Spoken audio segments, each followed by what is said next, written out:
मेरे शैतान, तो आज हम चालू करते हैं अपनी बिजनेस स्टडीज की सेकंड वीडियो। ठीक, इसमें अपन टॉपिक को थोड़ा और आगे बढ़ाते हैं। अभी तक अपन ने क्या पढ़ लिया था, मैनेजमेंट क्या होता है, उसकी कैरेक्टरिस्टिक्स और उसके इंपॉर्टेंस। अब अपन बात करते हैं, देखो एडमिनिस्ट्रेशन, मैनेजमेंट और ऑर्गेनाइजेशन में कुछ डिफरेंस होता है। ठीक, तो सबसे पहले जो एडमिनिस्ट्रेशन होता है, ध्यान रखना वो बहुत थोड़ी ऊपर की चीज है। ठीक है, मतलब मैनेजमेंट से बड़ा। ठीक, देन इसका ये मैनेजमेंट और फिर उसके बाद कौन होता है, ऑर्गेनाइजेशन। ठीक, तो अपन सबसे पहले क्या लिख रहे हैं, पॉलिसी मेकिंग। क्या भैया, पॉलिसी मेकिंग मतलब पॉलिसियां कौन बनाता है, नीतियां कौन बनाता है। तो भैया सबसे पहले पॉइंट क्या लिखा है, it is concern with the policy making.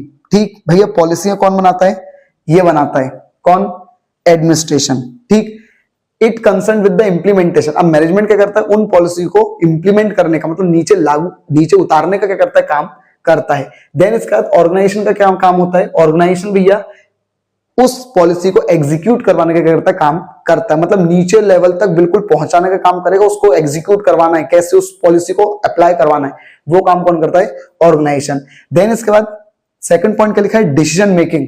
भैया तो एडमिनिस्ट्रेशन कौन से डिसीजंस लेता है, बहुत ही ज्यादा इंपॉर्टेंट डिसीजंस लेता है। मैनेजमेंट कैसे डिसीजन लेता है, रूटीन डिसीजन जो नॉर्मली रोजमर्रा में लिए जाते हैं कंपनी में, और ऑर्गेनाइजेशन का कोई संबंध नहीं है। ठीक, अब इसके बाद ओनरशिप। भैया ये जो एडमिनिस्ट्रेशन होता है, ये क्या होता है, इंडस्ट्री का ओनर होता है। इंडस्ट्री का क्या होता है, ओनर होता है। ठीक, जबकि मैनेजमेंट क्या होता है, सर्वेंट होता है। और ऑर्गेनाइजेशन बस एक ढांचा है, मतलब एक फ्रेमवर्क है। ठीक, देन इसका भैया एबिलिटी। अगर आपको एडमिनिस्ट्रेशन में जाना है तो आपके पास एडमिनिस्ट्रेटिव एबिलिटी होनी चाहिए, मैनेजमेंट में जाना है तो थोड़ी बहुत टेक्निकल एबिलिटी होनी चाहिए, कैसे हैंडल करा जाता है सिचुएशनों को। देन इसका भैया अगर आपको ऑर्गेनाइजेशन में जाना है तो आपको बस असिस्ट करने वाली क्या होनी चाहिए, आपके अंदर योग्यता होनी चाहिए। असिस्ट मतलब हेल्प करने वाली। ठीक, चलो देन इसका ये इंपॉर्टेंस। तो देखो एडमिनिस्ट्रेशन जो है वो किस लेवल पर इंपॉर्टेंट है, हायर लेवल पर। ठीक, मैनेजमेंट कहां पर है, लोअर लेवल पर थोड़ा सा इंपॉर्टेंट रहता है। और ऑर्गेनाइजेशन क्या है भैया, मैनेजमेंट की एक मशीनरी है। मतलब मैनेजमेंट को अगर कोई भी काम करवाना होता है तो वो किससे करवाता है, ऑर्गेनाइजेशन से। अब एक और चीज मैं तुमको बता दूं, देखो जो मैनेजमेंट होता है, सॉरी जो एडमिनिस्ट्रेशन होता है वो कहां पर अप्लाई होता है, नॉन बिजनेस में। कौन सी जगहों पे होता है, नॉन बिजनेस। जैसे मिलिट्री हो गया तो मिलिट्री में प्रशासन होता है, एडमिनिस्ट्रेशन होता है। ठीक, जो मैनेजमेंट होता है वो बिजनेस वाली जगहों पे अधिकतर यूज होता है, और ऑर्गेनाइजेशन जो होता है वो तो सब जगहों पे यूज होता है। क्लियर, ये मैंने अलग से अपनी तरफ से पॉइंट आपको बता दिया है। चलो अब अपन बात करते भैया मैनेजमेंट के ऑब्जेक्टिव्स। मैनेजमेंट के ऑब्जेक्टिव्स मतलब हम मैनेजमेंट क्यों कर रहे हैं, क्या उद्देश्य है। तो भैया इसके ध्यान से सुनना, इसके सबसे पहली बात भैया इसके तीन उद्देश्य हैं। मेन तीन चीजों के लिए हम क्या कर रहे हैं, काम कर रहे हैं। सबसे पहला भैया क्या है, सबसे पहला है ऑर्गेनाइजेशनल ऑब्जेक्टिव्स। कौन से ऑब्जेक्टिव्स, ऑर्गेनाइजेशनल ऑब्जेक्टिव्स। ठीक, देन इसके बाद सोशल ऑब्जेक्टिव, फिर इसके बाद पर्सनल ऑब्जेक्टिव। ठीक, देखो ये जो ऑर्गेनाइजेशनल ऑब्जेक्टिव है ना, इन्हीं को क्या बोला जाता है, इन्हीं को बोला जाता है इकोनॉमिक ऑब्जेक्टिव्स। ठीक, इसका मतलब इसमें हम मेन किस लिए काम करते हैं, पैसा। मैनेजमेंट के ऊपर क्या पढ़ रहे हैं, उद्देश्य कि हम क्यों मैनेजमेंट कर रहे हैं। तो ये सबसे पहला हम ऑर्गेनाइजेशनल ऑब्जेक्टिव मतलब ऑर्गेनाइजेशन के कुछ ऑब्जेक्टिव से वो पाने के लिए हम क्या कर रहे हैं, काम कर रहे हैं। और इसी का एक और नाम क्या है, इकोनॉमिक ऑब्जेक्टिव। भाई हम काम क्यों कर रहे हैं, पैसा कमाने के लिए। क्लियर है, तो भैया इकोनॉमिक ऑब्जेक्टिव्स या फिर ऑर्गेनाइजेशनल ऑब्जेक्टिव में सबसे पहला पॉइंट क्या लिखा भैया, क्या बोल रहे हैं, these objectives aim to prosperity and growth of organisation. ये ऑब्जेक्टिव क्या है, ये ऑर्गेनाइजेशन की तरक्की चाहते हैं, ग्रोथ चाहते हैं। ठीक, अब उसमें क्या होगा भैया, इसमें तीन चीजें आती हैं। ठीक है, किसमें, ऑर्गेनाइजेशनल ऑब्जेक्टिव में तीन चीजें आती हैं। सबसे पहली चीज क्या है, सर्वाइवल।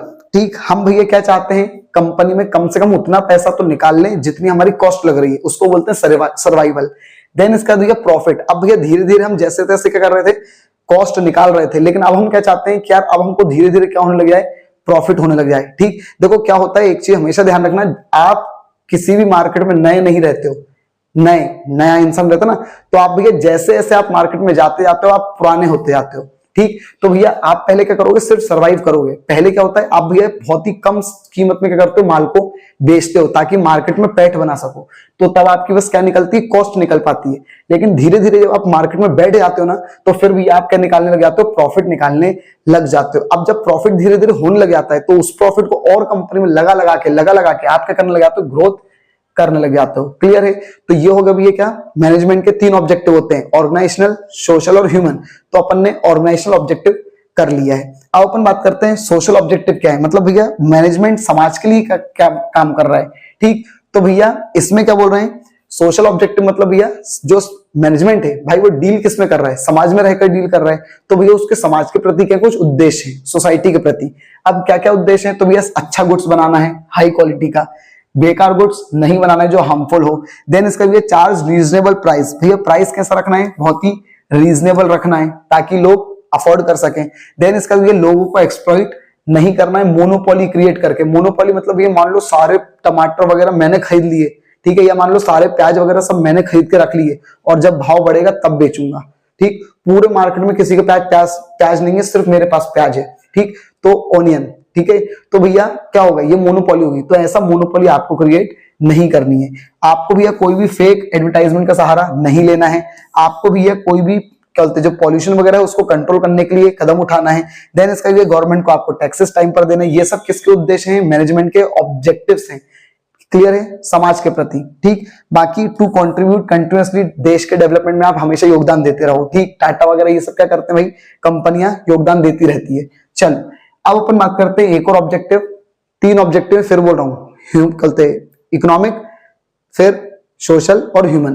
तो अपन ने 2 पढ़ लिए, अपन लास्ट पढ़ते हैं ह्यूमन ऑब्जेक्टिव, ठीक।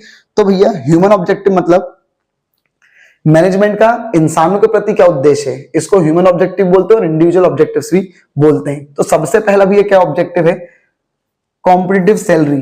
कंपनी भाई मैनेजमेंट का मेन उद्देश्य क्या है, लोगों के प्रति, इंप्लॉय के प्रति, क्या वो लोगों को क्या देना चाहती है, अच्छे से अच्छी सैलरी देना चाहिए उसको, ये उसका उद्देश्य है, ये वो चाहती है। देन इसका ये पर्सनल ग्रोथ, जो उसके इंप्लॉय है उनकी पर्सनल ग्रोथ भी हो सके। पीर रिकॉग्नाइजेशन, पीर रिकॉग्नाइजेशन मतलब ये उसके जो साथ के जो लोग होते हैं ना वो भी उसको इज्जत दे। लेकिन वो मैनेजमेंट कैसे करेगा भाई, मैनेजमेंट उसको सेल्फ रिस्पेक्ट देगा, कहीं पर अप्रेशियल दे देगा, 4 लोगों में बड़ाई कर देगा, तो उसके साथ के लोग भी क्या करेंगे, हाँ यार भाई तेरी इज्जत है, ठीक। देन इसका ये सोशल रिकॉग्निशन, समाज में उसको एक इज्जत देना, मतलब पोस्ट वगैरह कोई दे देना।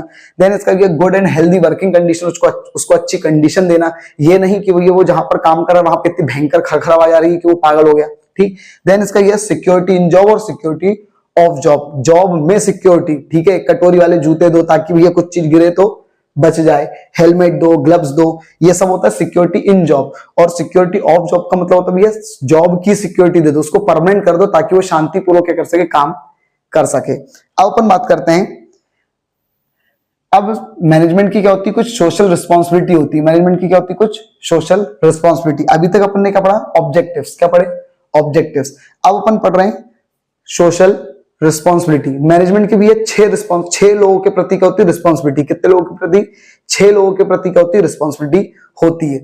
जिसमें से भैया सबसे पहला कौन है, शेयर होल्डर। कौन भैया, शेयर होल्डर। देखो मैनेजमेंट में पैसा किसने लगाया है, मैनेजमेंट में पैसा किसने लगाया है भाई, शेयर होल्डरों ने, ठीक। कंपनी पैसा कौन लगाता है, शेयर होल्डर्स। तो भैया मैनेजमेंट की शेयर होल्डर के प्रति क्या है, जिम्मेदारी है। क्या जिम्मेदारी है, तो सबसे पहले भैया मैक्सिमाइजिंग शेयर्स वैल्यू। भाई आप लोगों के जो शेयर की कीमत है, जैसे मान लो वो 1000 रुपए का है, तो भैया मैनेजमेंट की जिम्मेदारी कि उसको 1000 को भैया 2000 बनाए, 4000 बनाए, मतलब आपके शेयर की वैल्यू बढ़नी चाहिए। ये किसकी जिम्मेदारी है, मैनेजमेंट की। देन इसके बाद भैया fair treatment and respect of share holders. Share holders के राइट्स की, अधिकारों की भैया रक्षा करना भी किसका जिम्मेदारी है, मैनेजमेंट की। देन इसके भैया risk management and loss long term sustainability. भाई मैनेजमेंट की जिम्मेदारी कि ज्यादा रिस्क ना ले, शेयर होल्डर को ज्यादा नुकसान वगैरह ना हो, और एक अच्छी लॉन्ग टर्म सस्टेनेबिलिटी बनी रहे, कंपनी निरंतर चलती रहे। ये नहीं कि 2-4 दिन में बस बंद पड़ गई, ठीक, क्योंकि भाई शेयर होल्डर का पैसा लगा, उनको प्रॉफिट मिलना चाहिए। अब अपन बात कर रहे हैं किसके प्रति रिस्पॉन्सिबिलिटी, वर्कर के प्रति क्या रिस्पॉन्सिबिलिटी है, किसकी, मैनेजमेंट की, ठीक। तो भैया सबसे पहले क्या लिखा हुआ है, वर्कर के प्रति क्या रिस्पॉन्सिबिलिटी है, सबसे पहला कॉम्पिटिटिव सैलरी। अब आप एक चीज देखना, जो ह्यूमन ऑब्जेक्टिव्स थे ना वो ही ऑलमोस्ट क्या है, वर्कर्स के प्रति क्या है, जिम्मेदारियां हैं, ठीक है, किसकी, मैनेजमेंट की। कॉम्पिटिटिव सैलरी देना, पर्सनल ग्रोथ करवाना, पीर रिकॉग्निशन देना, सोशल रिकॉग्निशन देना, गुड हेल्दी वर्किंग कंडीशन देना, सिक्योरिटी इन जॉब और सिक्योरिटी ऑफ जॉब। अब भैया किसके प्रति रिस्पॉन्सिबिलिटी है, कंज्यूमर या फिर कस्टमर के प्रति, ठीक। अच्छा क्या आपको ये पता है कंज्यूमर और कस्टमर में क्या डिफरेंस होता है, ठीक। देखो कंज्यूमर मतलब और कस्टमर मतलब, देखो कस्टमर मतलब जैसे मान लो, ध्यान से सुनना, इन दोनों में डिफरेंस। भाई जैसे मान लो तुम्हारी मोहल्ले में कोई एक आंटी है, ठीक है, और उन्होंने तुमसे बोला बेटा एक काम करो, ये 10 रुपए लो और वो चीज लाकर दे दो मुझको, ठीक, और जो पैसे बच जाएंगे वो तुम खा लेना उसमें से, ठीक है। खैर वो पैसे बचते नहीं है, वो चीज उतनी की आती है ना। तो भैया तुम गए दुकान पर और तुम वो चीज खरीद के लाए, क्या तुम उसको यूज करोगे? नहीं, तो तुम कौन हुए? कस्टमर। ठीक, आंटी क्या हुई? कंज्यूमर। क्लियर है? तो दोनों में डिफरेंस होता है, लेकिन अभी अपन साथ में पढ़ रहे हैं कि भैया कंज्यूमर के प्रति क्या जिम्मेदारी होती है। तो भैया मैनेजमेंट की कंज्यूमर के प्रति क्या जिम्मेदारी होती है? सबसे पहली जिम्मेदारी अच्छे गुड्स बनाने हैं, बेकार गुड्स नहीं बनाने हैं। ठीक, ये देखो, अच्छे गुड्स बनाने हैं, बेकार गुड्स नहीं बनाने हैं। क्लियर है? देन इसके बाद चार्ज रीजनेबल प्राइस, पब्लिक से अच्छा प्राइस चार्ज करे मैनेजमेंट, ज्यादा हेवी प्राइस चार्ज ना करे। फिर भैया एक्सप्लॉइट ना करे, मोनोपोली बनाकर फालतू के एडवर्टाइजमेंट का सहारा ना ले। कौन? मैनेजमेंट। ये किसके प्रति जिम्मेदारी है? कस्टमर के प्रति। क्यों? क्योंकि कस्टमर भाई झूठे एडवर्टाइजमेंट देखकर कई बार फंस जाता है। क्लियर है? देन इसका भैया अब किसके प्रति जिम्मेदारी है?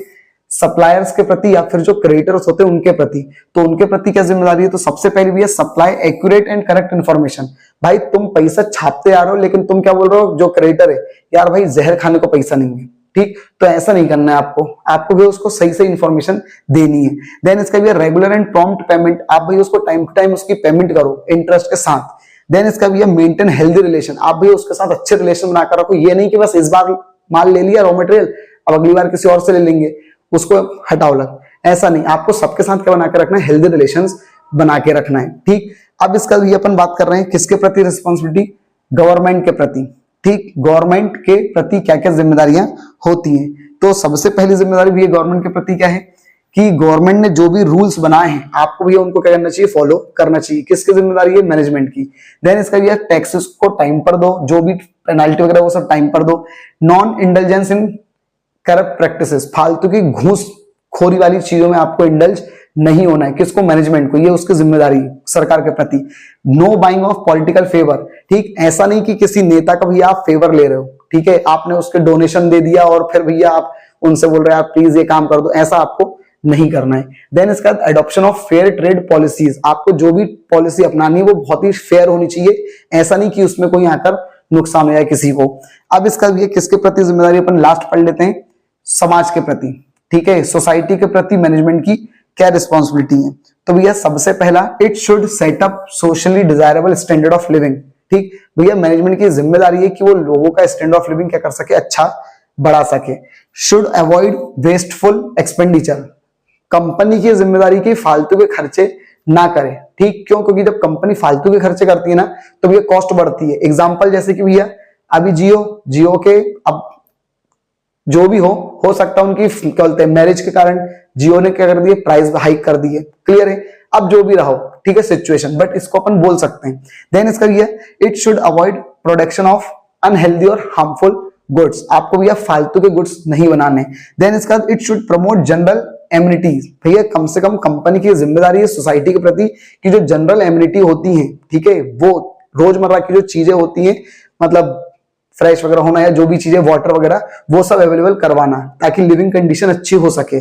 देन इसका भी it should always help in promoting healthy environment. एक अच्छा एनवायरनमेंट बनाने की हमेशा मैनेजमेंट को करनी चाहिए, मदद करनी चाहिए समाज में। देन इसका it should maintain proper balance between profit और सर्विस। प्रॉफिट और सर्विस के बीच में एक रिलेशन बनाकर रखना चाहिए। ये नहीं कि सर्विस दे रहे हैं लेकिन भयंकर पैसे छाप रहे हैं। ठीक, देन इसका भी है it should always benefit the society. Society के लिए उसको करना चाहिए, काम करना चाहिए। ठीक भाई, फिर से बोल रहा हूं, ध्यान से सुनना। आज अपन ने क्या क्या पढ़ लिया? मैनेजमेंट, ऑर्गेनाइजेशन और एडमिनिस्ट्रेशन डिफरेंस, उसके ऑब्जेक्टिव्स और उसकी सोशल रिस्पॉन्सिबिलिटीज। ठीक है, थोड़े पार्ट्स में अपन इस चैप्टर को लेकर चलेंगे क्योंकि थोड़ा सा बड़ा चैप्टर है। ठीक, और अपन जल्दी जल्दी अब इसको खत्म कर देंगे। क्लियर है? कल और भी कुछ इंटरेस्टिंग टॉपिक्स वगैरह आने वाले हैं। ठीक, वीडियो देखते रहिए। ठीक, आपका प्यार, आपका सपोर्ट हमको देते रहिए। अगर कंटेंट पसंद आ रहा हो तो भाई चैनल को प्लीज सब्सक्राइब करो, वीडियो को लाइक करो, कमेंट करो। क्लियर है? Thank you.